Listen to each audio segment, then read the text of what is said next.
How to add any app on Play Store to Wishlist. Hello guys, so on this video I'm going to show you how to choose and add any app you want to your wishlist. So all what you have to do is choose the app that you want.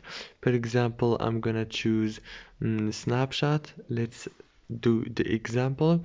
Now click on the app that you want and go to the top corner right here and click on add to wishlist.